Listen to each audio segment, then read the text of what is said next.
You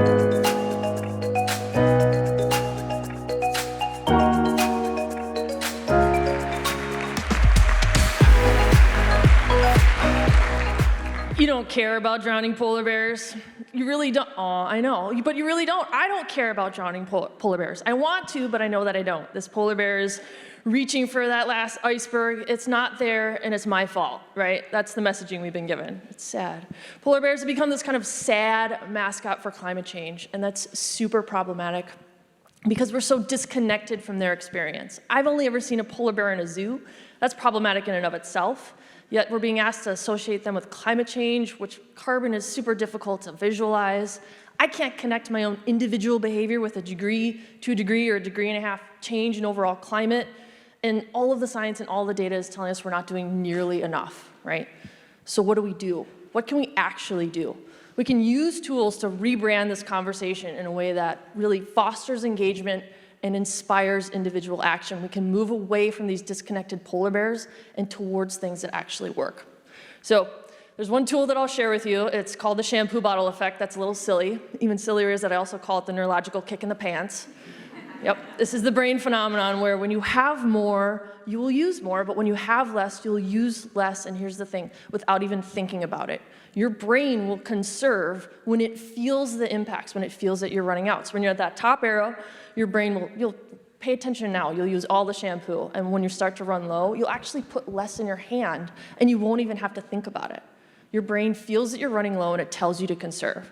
So how do we relate this to climate change? How do we feel the impacts of climate change that we're disconnected from? It's hard to visualize. I can't quite put my brain around it. We use stories. Stories are the tools to how we really connect with this concept. And your stories matter. You might not think that you have any, but you do. So I'll share 3 of mine. In 2018, I was on a road trip across Montana, Idaho, and the North Cascades, and I ran into the Twisp wildfires. This is a picture of the sun setting on those particulate matter in the sky. I can tell you what the smoke smelled like. I had to turn onto this road where it was, scary. Nobody could tell me if it was safe. They were using words like contained that I didn't understand, and I was really privileged that I could leave that circumstance, but it was still really scary.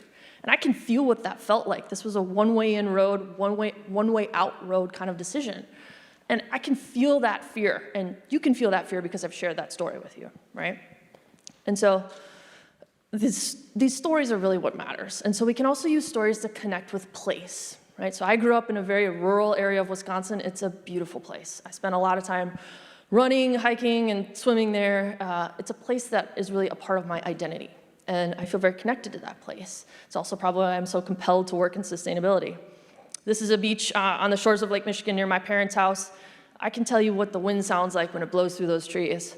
I can tell you what that water smells like, because fresh water does smell. Right? This is a beautiful photo, but to me it's a really sad photo because I know that when I was a kid, that beach went out 10, 20 feet further than it does now, right? The water levels in the Great Lakes have changed significantly, erosion has taken place, and this place that's a part of my identity has changed. And I can feel that, now you can feel that because I've told you that story. So if we could extend this conversation to a broader conversation about sustainability, I also teach a class on sustainable development at the University of Washington. And one day I was teaching, and I was holding a single-use plastic water bottle in my hand, right? And one of my students called me out. They were like, class on sustainability, what's happening here? And that student was exactly right. And you know what? I'd never thought about it. I'd honestly never thought about it. And once I thought about it, I realized I'd used 4 or 5 of those bottles that day because fizzy water is delicious, because I never thought about it, because it was free at my work. I didn't internalize the externality. And you can bet that I felt like a hypocrite and a really poor educator and a bad teacher. You can also bet that I changed my behavior. I am by no means perfect, but I changed my behavior. And if we don't, what we're doing is we're refilling that bottle. You've all done this. You've put water in it when it starts to get low, right? So you don't feel like you're running out.